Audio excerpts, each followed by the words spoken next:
زبان سبب می شود که تو در این دنیا کامیاب باشی. زبانت سبب می شود که تو داخل جنت گردی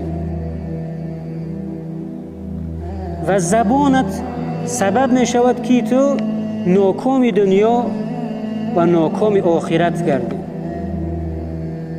خداوند جل و علا در سوره قاف می فرماید: اعوذ بالله من الشیطان الرجیم، بسم الله الرحمن الرحیم، ما يلفظ من قول الا لديه رقیب عتید.